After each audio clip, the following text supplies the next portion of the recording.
श्रीमान् वेङ्कटनाथार्यः कवितार्किककेसरी वेदान्ताचार्यवर्यो मे सन्निधत्तां सदा हृदि। प्रपद्येतं गिरिं प्रायः श्रीनिवासानुकम्पया इक्षुसारस्रवन्त्येव यन्मूर्त्या शर्करायितम्। प्रपद्येतं गिरिं प्रायः श्रीनिवासानुकम्पया इक्षुसारस्रवन्त्येव यन्मूर्त्या शर्करायितम्। विगाहे तीर्थबहुलां शीतलां गुरुसन्ततिं श्रीनिवासदयाम्भोधि परिवाह परम्पराम्। कृतिनः कमलावास कारुण्यैकान्तिनो भजे धत्ते यत्सूक्तिरूपेण त्रिवेदी सर्वयोग्यताम्। पराशरमुखान् वन्दे भगीरथनये स्थितान् कमलाकान्तकारुण्य गङ्गाप्लावितमद्विधान्। अशेषविघ्नशमनम् अनीकेश्वरमाश्रये श्रीमतः करुणाम्भोधौ शिक्षास्रोतयिवोत्थितम्। समस्तजननीं वन्दे चैतन्यस्तन्यदायिनीं श्रेयसीं श्रीनिवासस्य करुणामिव रूपिणीम्। वन्दे वृषगिरीशस्य महिषीं विश्वधारिणीं तत्कृपाप्रतिघातानां क्षमया वारणं यया। निशामयतु मां नीळा यद्भोगपटलैर्ध्रुवं भावितं श्रीनिवासस्य भक्तदोषेष्वदर्शनम्। कमप्यनवधिं वन्दे करुणावरुणालयं वृषशैलतटस्थानां स्वयं व्यक्तिमुपागतम्। अकिञ्चननिधिं सूतिम् अपवर्गत्रिवर्गयोः अञ्जनाद्रीश्वरदयाम् अभीष्टौमि निरञ्जनाम्। अनुचरशक्त्यादिगुणाम् अग्रेसरबोधविरचितालोकां स्वाधीनवृषगिरीशां स्वयं प्रभूतां प्रमाणयामि दयाम्। अपि निखिललोकसुचरितमुष्टिन्धयदुरितमूर्च्छनाजुष्टं सञ्जीवयतु दये माम् अञ्जनगिरिनाथरञ्जनी भवती। भगवति दये भवत्या वृषगिरिनाथे समाप्लुते तुङ्गे अप्रतिघमज्जनानां हस्तालम्बो मदागसामृग्यः। कृपणजनकल्पलतिकां कृतापराधस्य निष्क्रियामाद्यां वृषगिरिनाथदये त्वां विदन्ति संसारतारिणीं विबुधाः। वृषगिरिगृहमेधिगुणाः बोधबलैश्वर्यवीर्यशक्तिमुखाः दोषा भवेयुरेते यदि नामदये त्वया विना भूताः। आसृष्टिसन्ततानाम् अपराधानां निरोधिनीं जगतः पद्मासहायकरुणे प्रतिसञ्चरकेलिमाचरसि। अचिदविशिष्टान् प्रलये जन्तूनवलोक्य जातनिर्वेदा करणकळेवरयोगं वितरसि वृषशैलनाथ करुणे त्वम् अनुगुणदशार्पितेन श्रीधर करुणे समाहितस्नेहा शमयसि तमः प्रजानां शास्त्रमयेन स्थिरप्रदीपेन रूढा वृषाचलपतेः पादे मुखकान्तिपत्रलच्छाया करुणे सुखयसि विनतान् कटाक्षविटपैः करापचेयफलैः नयने वृषाचलेन्दोः तारामैत्रीं दधानया करुणे दृष्टस्त्वयैव जनिमान् अपवर्गम् अकृष्टपच्यमनुभवति समयोपनतैस्तव प्रवाहैः अनुकम्पे कृतसम्प्लवा धरित्री शरणागतसस्यमालिनीयं वृषशैलेश कृषीवलं धिनोति कलशोदधिसम्पदो भवत्याः करुणे सन्मतिमन्थसंस्कृतायाः अमृतांशमवैमि दिव्यदेहम् मृतसञ्जीवनमञ्जनाचलेन्दोः जलधेरिव शीततादये त्वं वृषशैलाधिपतेः स्वभावभूता प्रलयारभटी नटीं तदीक्षां प्रसभं ग्राहयसि प्रसत्तिलास्यम् प्रणतप्रतिकूलमूलघाती प्रतिघः कोऽपि वृषाचलेश्वरस्य कळमेयवसापचायनीत्या करुणे किङ्करतां तवोपयाति अबहिष्कृतनिग्रहान् विदन्तः कमलाकान्तगुणान् स्वतन्त्रतादीन्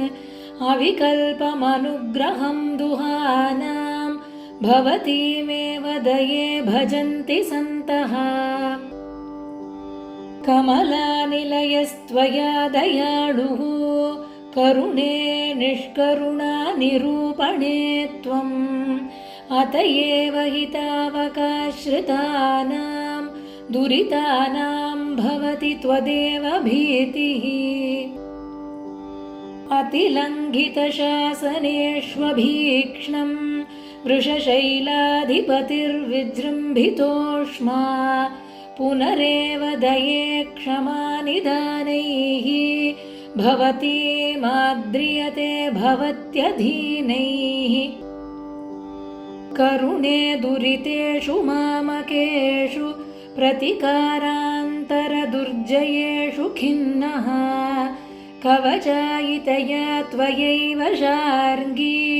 विजयस्थानमुपाश्रितो वृषाद्रिम् मयि तिष्ठति दुष्कृतां प्रधाने मितदोषानितरान् विचिन्वती त्वम् अपराधगणैरपूर्णकुक्षिः कमलाकान्तदये कथं भवित्री अहम् अस्मि अपराधचक्रवर्ती करुणे त्वं च गुणेषु सार्वभौमी विदुषी स्थितिमीदृशीं स्वयं मां वृषशैलेश्वरपादसात्कुरु त्वम् अशिथिलकरणेऽस्मिन्नक्षतश्वासवृत्तौ वपुषि गमनयोग्ये वासमासादयेयम् वृषगिरिकटकेषु व्यञ्जयत्सु प्रतीतैः मधुमथनदये त्वां वारिधाराविशेषैः अविदितनिजयोगक्षेममात्मानभिज्ञं गुणलवरहितं मां गोप्तुकामादये त्वं परवति चतुरैस्ते विभ्रमैः श्रीनिवासे बहुमतिमनपायां विन्दसि श्रीधरण्योः फलवितरणदक्षं पक्षपातानभिज्ञं प्रगुणमनुविधेयं प्राप्य पद्मासहायं महति गुणसमाजे मानपूर्वं दये त्वं प्रतिवदसि यथार्हं पाप्मनां मामकानाम् अनुभवितुमघौघं नालमागामिकालः प्रशमयितुमशेषं निष्क्रियाभिर्न शक्यं स्वयमिति हि दये त्वं स्वीकृतः श्रीनिवास शिथिलितभवभीतिः श्रेयसे जायसे नः अवतरणविशेषैः आत्मलीलापदेशैः अवमतिमनुकम्पे मन्दचित्तेषु विन्दन् वृषभशिखरिनाथस्त्वन्निदेशेन नूनं भजति शरणभाजां भाविनो जन्मभेदान् परहितमनुकम्पे भावयन्त्यां भवत्यां स्थिरमनुपदिहार्दं श्रीनिवासो दधानः ललितरुचिषु लक्ष्मी भूमिनीळासु नूनं प्रथयति बहुमानं त्वत्प्रतिच्छन्दबुद्ध्या वृषगिरिसविधेषु व्याजतो वासभाजां दुरितकलुषितानां दूयमानादये त्वं करणविलयकाले कान्दिशीकस्मृतीनां स्मरयसि बहुलीलं माधवं सावधाना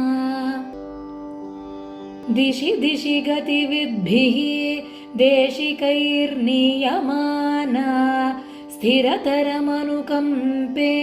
स्त्यानलग्ना गुणैस्त्वं परिगतवृषशैलं पारमारोपयन्ति भवजलधिगतानां पोतपात्री भवित्री परिमितफलसङ्गात्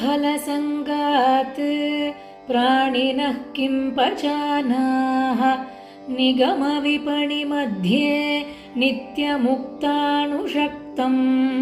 प्रसदनमनुकम्पे प्राप्तवत्या भवत्या वृषगिरिहरिनीलं व्यञ्जितं निर्विशन्ति त्वयि बहुमतिहीनः श्रीनिवासानुकम्पे जगति गतिमिहान्यां देवि सम्मन्यते यः स खलु विबुधसिन्धौ सन्निकर्षे वहन्त्यां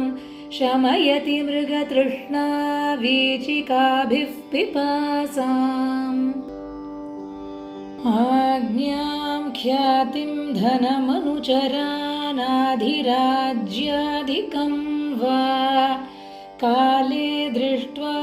कमलवसतेरप्यकिञ्चित्कराणि पद्माकान्तं प्रणिहितवतीं पालनेनन्यसाध्ये साराभिज्ञा जगति कृतिनः संश्रयन्ते दये त्वाम् प्राजापत्यप्रभृतिविभवं प्रेक्ष्य पर्यायदुःखं जन्माकाङ्क्षन् वृषगिरिवने जग्मुषां तस्थुषां वा आशासानाः कतिचन विभोस्त्वत्परिष्वङ्गधन्यैः अङ्गीकारं क्षणमपि दये हार्दतुङ्गैरपाङ्गैः नाभीपद्मस्फुरणसुभगा नव्यनीलोत्पलाभा क्रीडाशैलं कमपि करुणे वृण्वती वेङ्कटाख्यं शीता नित्यं प्रसदनवती श्रद्दधानावगाह्या दिव्या काचिज्जयति महती दीर्घिका तावकीना यस्मिन् दृष्टे तदितरसुखैर्गम्यते गोष्पदत्वम् सत्यं ज्ञानं त्रिभिरवधिभिर्मुक्तमानन्दसिन्धुम् त्वत्स्वीकारात्तमिह कृतिनः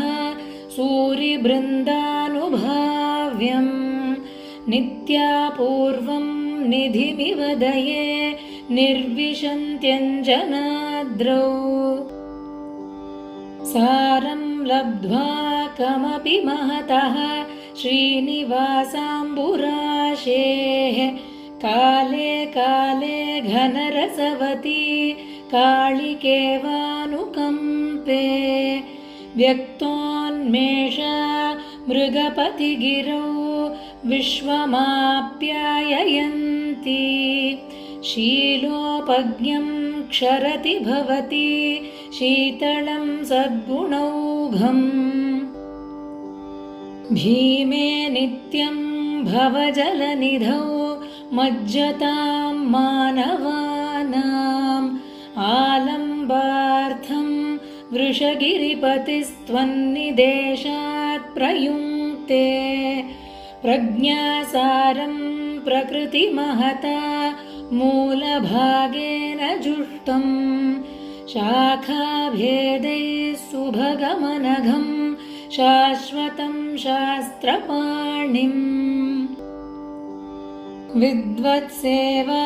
कतकनिकषैर्वीतपङ्काशयानां पद्माकान्तः प्रणयति दये दर्पणं ते स्वशास्त्रम् लीलादक्षां त्वदनवसरे लालयन् विप्रलिप्सां मायाशास्त्राण्यपि दमयितुं त्वत्प्रपन्नप्रतीपान् दैवात् प्राप्ते वृषगिरितटं देहिनि त्वन्निदानात् स्वामिन् पाहीत्यवशवचने विन्दति स्वापमन्त्यम् देवः श्रीमान् दिशति करुणे दृष्टिमिच्छं स्वदीयाम् उद्घातेन श्रुतिपरिषदाम् उत्तरेणाभिमुख्यम् श्रेयः सूतिं सकृदपि दये सम्मतां यः सखीं ते शीतोदारामलभत जनः श्रीनिवासस्य दृष्टिं देवादीनामयमनृणतां देहवत्वेऽपि विन्दन् बन्धान्मुक्तो बलिभिरनघैः पूर्यते तत्प्रयुक्तैः दिव्यापाङ्गं दिशसि करुणे येषु सद्देशिकात्मा क्षिप्रं प्राप्ता वृषगिरिपतिं क्षत्रबन्ध्वादयस्ते विश्वाचार्य विधिशिवमुखा स्वाधिकारोपरुद्धाः मन्ये माता जड इव सुते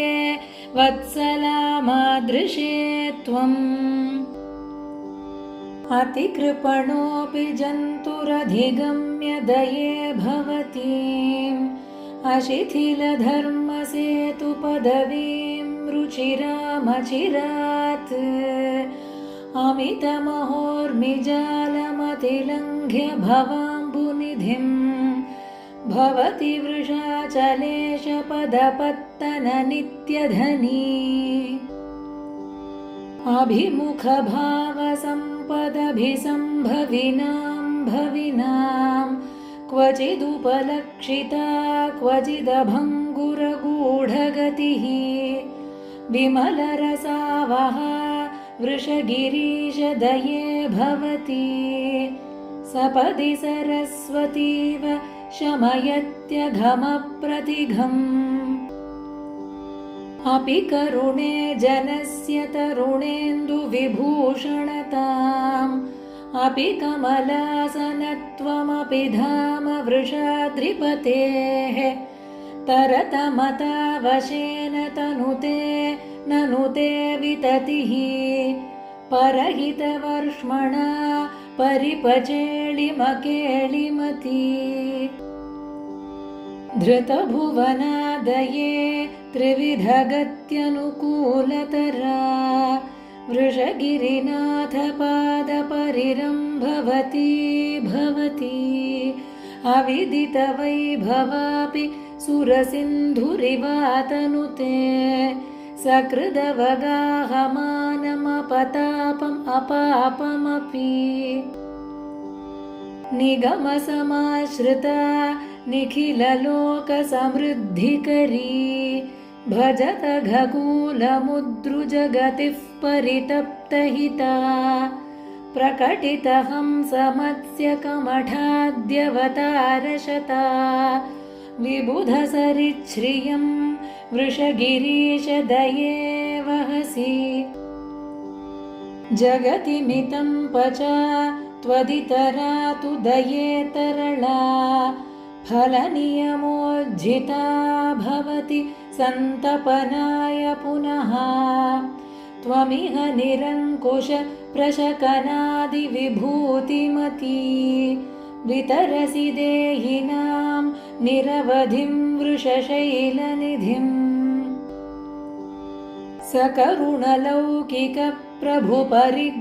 सकरुणलौकिकप्रभुपरिग्रहनिग्रहयोः नियतिमुपाधिचक्र परिवृत्तिपरम्परया वृषभमहीधरेश करुणे वितरङ्गयताम् श्रुतिमितसम्पदि त्वयि कथं भविता विषयः वृषगिरिकृष्णमेघजनितां जनितापहरां त्वदभिमतिं सुवृष्टिमुपजीव्य निवृत्ततृषः बहुषु जलाशयेषु बहुमानमपोह्यदये न जहति सत्पथं जगति चातकवत्कृतिनः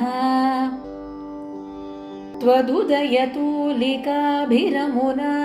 वृषशैलजुषा स्थिरचरशिल्पिनैव परिकल्पितचित्रधियः यतिपतियामुनप्रभृतयः प्रथयन्ति दये जगति हितं ननस्त्वयि भरन्यसनादधिकम् मृदुहृदये दये मृदितकामहिते महिते धृतविबुधे बुधेषु विततात्मधुरे मधुरे वृषगिरिसार्वभौमदयिते मयिते महतीं भवुकनिधे निधेहि भवमूलहरां लहरीम् अकूपारैरेकोदकसमयवैतण्डिकजवैः अनिर्वाप्यां क्षिप्रं क्षपयितुम् अविद्याख्यबडवां कृपे त्वं तत्तादृक् प्रथिमवृषपृथ्वीधरपतिस्वरूप द्वैगुण्यद्विगुणनिजबिन्दुः प्रभवसि विवित्सावेताळी विगमपरिशुद्धेऽपि हृदये पटुप्रत्याहारप्रभृति पुटपाकप्रचकिताः नमन्तस्त्वां नारायणशिखरि कूटस्थकरुणे निरुद्धत्वद्रोहा नृपतिसुतनीतिं न जहति अनन्याधीनः सन् भवति परतन्त्रः प्रणमतां कृपे सर्वद्रष्टा न गणयति तेषामपकृतिं पतिस्त्वत्पारार्थ्यं प्रथयति वृषक्ष्माधरपतिः व्यवस्थां वैयाद्यादिति विघटयन्ती विहरसि अपां पत्युः शत्रूनसहनमुनेर्धर्मनिगळं कृपेकाकस्यैकं हितमिति हिनस्ति स्म नयनं विलीनस्वातन्त्र्यो वृषगिरिपतिस्त्वद्विहृतिभिः दिशत्येवं देवो जनितसुगतिं दण्डनगतिम् निषादानां नेता कपिकुलपतिः कापि शबरी कुचेलकुब्जासा व्रजयुवतयो माल्यकृदिति अमीषां निम्नत्वं वृषगिरिपतेरुन्नतिमपि प्रभूतैस्त्रोतोभिः प्रसभमनुकम्पे समयसि त्वया दृष्टस्तुष्टिं भजति परमेष्ठी निजपदे वहन्मूर्तिरष्टौ विहरति मृडानी परिवृढः बिभर्ति स्वराज्यं वृषशिखरि शृङ्गारिकरुणे शुनासीरो देवासुरसमरनासीरसुभटः दये दुग्धोदन्वद्व्यतियुतसुधा सिन्धुनयतः त्वदाश्लेषान्नित्यं जनितमृतसञ्जीवनदशाः स्वदन्ते दान्तेभ्यः श्रुतिवदनकर्पूरगुळिकाः विशृण्वन्तश्चित्तं वृषशिखरि विश्वम्भरगुणाः जगज्जन्मस्थेम प्रलयरचना केळिरसिकः विमुक्त्येकद्वारं विघटितकवाटं प्रणयिनाम् इति त्वय्यायत्तं द्वितयमुपधीकृत्य करुणे विशुद्धानां वाचां वृषशिखरिनाथस्तुतिपदम्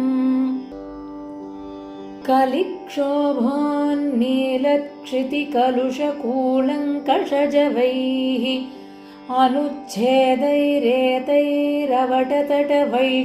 अनुच्छेदैरेतैरवटतटवैषम्यरहितैः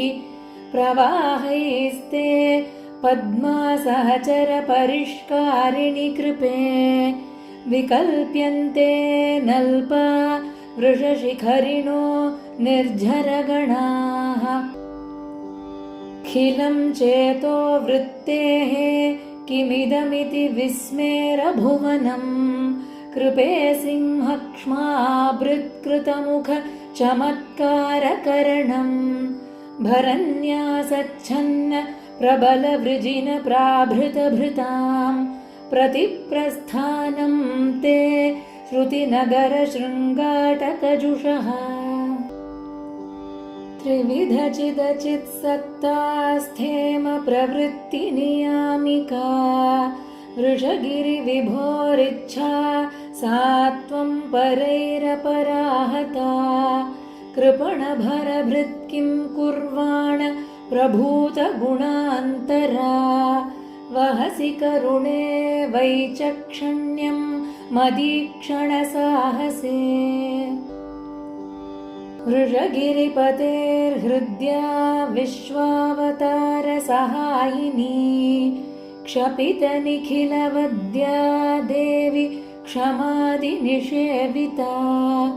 भुवनजननी पुंसां भोगापवर्गविधायिनी वितमसि पदे व्यक्तिं नित्यां बिभर्षि दये स्वयमुदयिनः सिद्धाद्याविष्कृताश्च शुभालयाः विविधविभवव्यूहावासाः परं च पदं विभोः वृषगिरिमुखेषु एतेषु इच्छावधिप्रतिलब्धये दृढविनिहिता निःश्रेणिस्त्वं दये निजपर्वभिः हितमिति जगद्दृष्ट्या क्लिप्तैरक्लिप्तफलान्तरैः अमतिविहितैरन्यैर्धर्मायितैश्च यदृच्छया परिणतबहुच्छद्मा पद्मा सहायदये स्वयं प्रदिशसि निजाभिप्रेतं नः प्रशाम्यदपत्रपा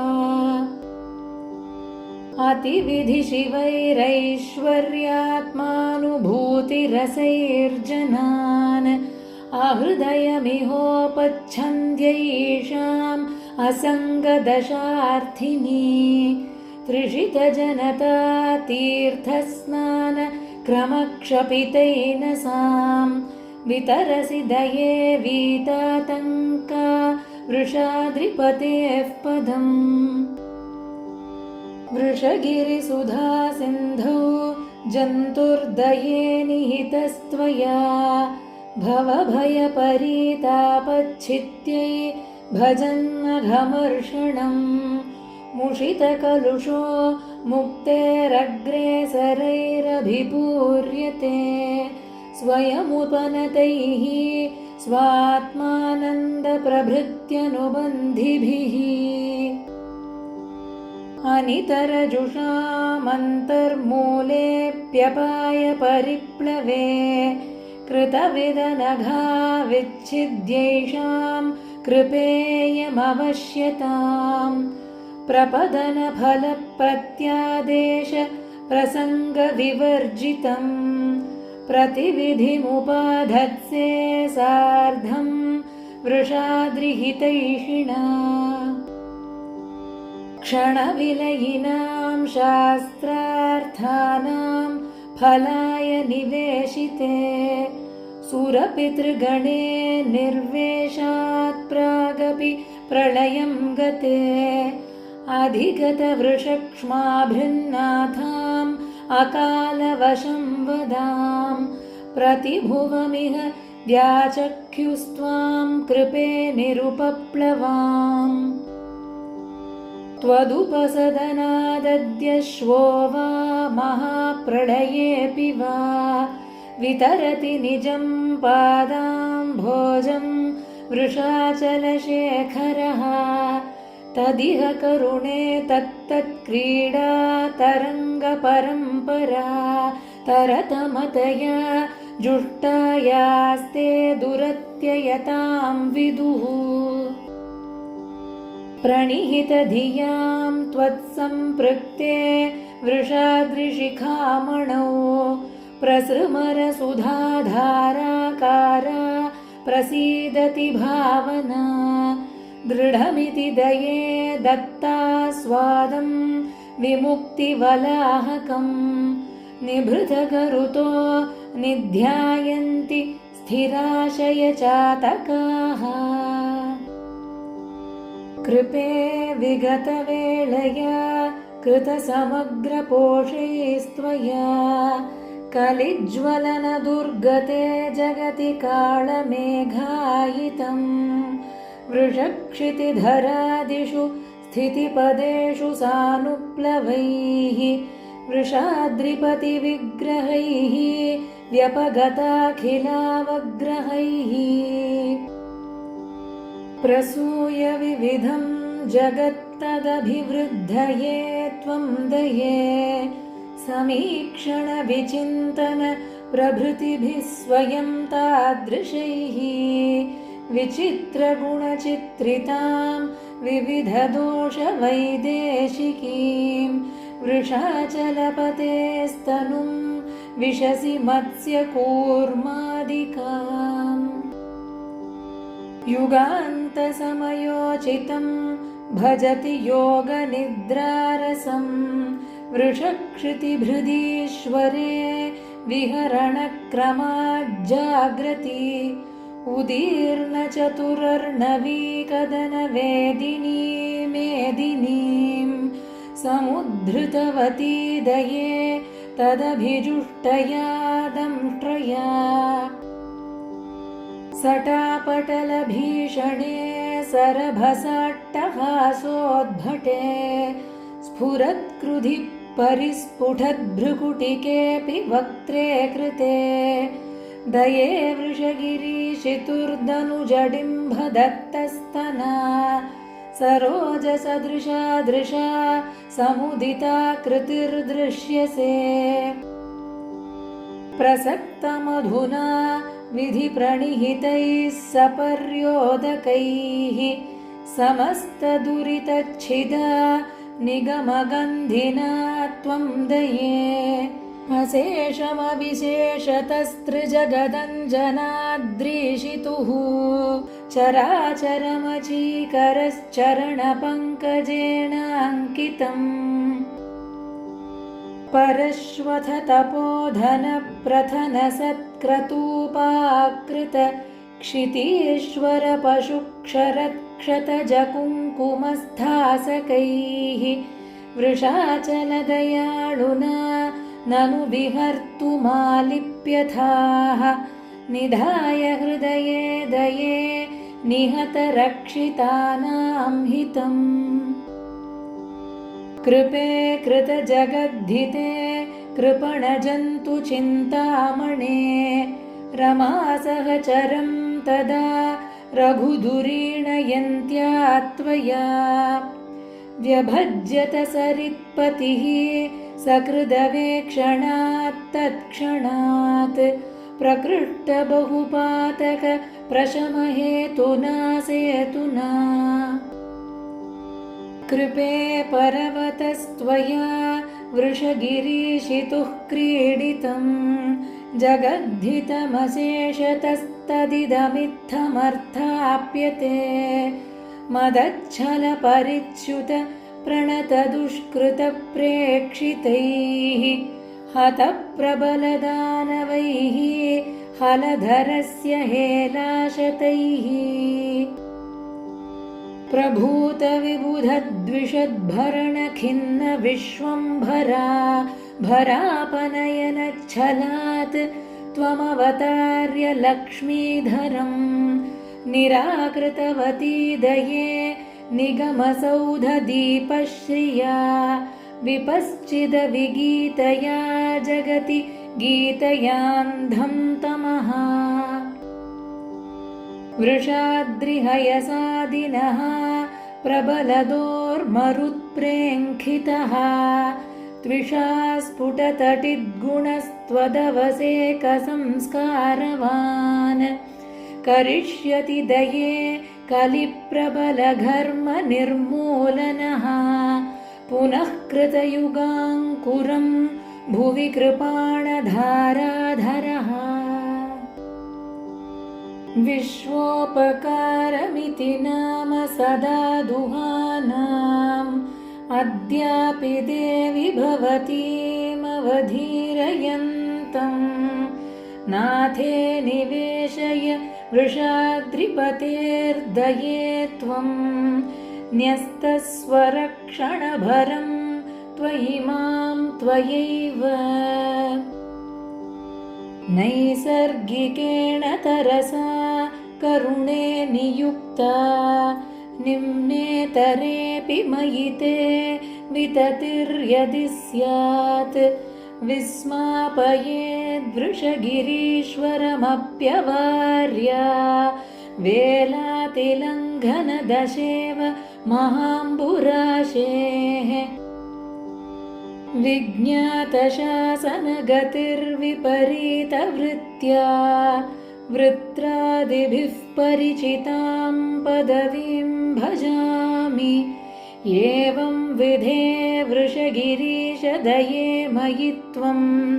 दीने विभोः शमयदण्डधरत्वलीलाम् मासाहसोक्तिघनकञ्चुकवञ्चितान्यः पश्यत्सु तेषु विदधाम्यतिसाहसानि पद्मासहायकरुणेन ऋणत्सि किं त्वं घोरं कुलिङ्गशकुनेरिव चेष्टितं मे विक्षेपमर्हसि दये विपलायितेऽपि व्याजं विभाव्य वृषशैलपतेर्विहारं स्वाधीनसत्त्वसरणिः स्वयमत्र जन्तौ द्राघीयसी दृढतरा गुणवागुरा त्वम् सन्तन्यमानमपराधगणं विचिन्त्य त्रस्यामि हन्त भवतीं च विभावयामि अह्नाय मे वृषगिरीश दये जहि माम् आशीविषग्रहणकेलिनिभामवस्थाम् औत्सुक्यपूर्वमुपहृत्य महापराधान् मातः प्रसादयितुमिच्छति मे मनस्त्वाम् आलिह्यतान्निरवशेषमलब्धतृप्तिः तां यस्य हो वृषगिरीश धृता दये त्वम् जह्यादृशाचलपतिः प्रतिघेऽपि न त्वाम् घर्मोपतप्त इव शीतलतामुदन्वान् सा मामरुन्तुदभरण्यसनानुवृत्तिः तद्वीक्षणैः स्पृशदये तव केळिपद्मैः दृष्टेऽपि दुर्बलधियं दमनेऽपि दृप्तम् स्नात्वापि धूळिरसिकं भजनेऽपि भीमम् बद्ध्वा गृहाण वृषशैलपतेर्दयेत् माम् त्वद्वारणं स्वयमनुग्रहशृङ्खलाभिः नातः परं किमपि मे त्वयि नाथनीयम् मातर्दये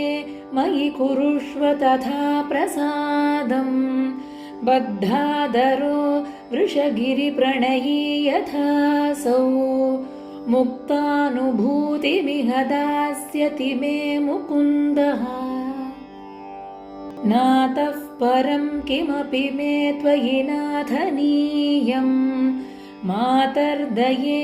मयि कुरुष्व तथा प्रसादम् बद्धादरो वृषगिरिप्रणयी यथासौ मुक्तानुभूतिमिह दास्यति मे मुकुन्दः निस्सीमवैभवजुषां मिषतां गुणानां स्तोतुर्दये वृषगिरीश गुणेश्वरीं त्वां तैरेव नूनमवशैरभिनन्दितं मे सत्यापितं तव बलादकुतो भयत्वम् अद्यापि तद्वृषगिरीश दये भवत्याम् आरम्भमात्रमनिदं प्रथमस्तुतीनाम् सन्दर्शितस्वपरनिर्वहणासहेथाः मन्दस्य साहसमिदं त्वयि वन्दिनो मे प्रायोदये त्वदनुभावमहाम्बुराशो प्राचेतसप्रभृतयोऽपि परं तटस्थाः तत्रावतीर्णमतलस्पृशमाप्लुतं मां पद्मापतेः प्रहसनोचितमाद्रियेथाः वेदान्तदेशिकपदे विनिवेश्य बालम् देवोदयाशतकमेतदवादयन् मां वैहारिकेण विधिना समये गृहीतं वीणाविशेषमिव वेङ्कटशैलनाथः वेदान्तदेशिकपदे विनिवेश्य बालम् देवोदयाशतकमेतदवादयन् मां वैहारिकेण विधिना समये गृहीतं वीणाविशेषमिव वेङ्कटशैलनाथः अनवधिमधिकृत्य श्रीनिवासानुकम्पाम् अवितथविषयद्वाद्विश्वमव्रीडयन्ती विविधकुशलनीवि वेङ्कटेशप्रसूता स्तुतिरियमनवद्या शोभते सत्त्वभाजाम् शतकमिदमुदारम् सम्यगभ्यस्यमानान् वृषगिरिमधिरुह्य व्यक्तमालोकयन्ती अनितरशरणानाम् आधिराज्येऽभिषिञ्चेत् शमितविमतपक्षा शार्ङ्गधन्वानुकम्पा विश्वानुग्रहमातरम् व्यतिषजत्स्वर्गापवर्गाम् सुधासध्रीचीमिति वेङ्कटेश्वरकविर्भक्त्या दयामस्तुत पद्यानामिह यद्विधेय भगवत्सङ्कल्पकल्पद्रुमात् झञ्झामारुतधूतचूतनयतः साम्पातिकोऽयं क्रमः कामं सन्तुमिधः करम्बितगुणावद्यानि पद्यानि नः कस्यास्मिन् शतके सदम्बुकतके दोषश्रुतिं क्षाम्यति निष्प्रत्यूहवृषाद्रिनिर्झरझरत्कारच्छलेन्नोच्चलन् दीनालम्बनदिव्यदम्पतिदया कल्लोलकोलाहलः कामं सन्तुमिधः करम्बितगुणावद्यानि पद्यानि नः कस्यास्मिन् शतके सदम्बुकतके दोषश्रुतिं क्षाम्यति निष्प्रत्यूहवृषाद्रिनिर्झरझरत्कारच्छलेन्नोच्चलन् दीनालम्बनदिव्यदम्पतिदया कल्लोलकोलाहलः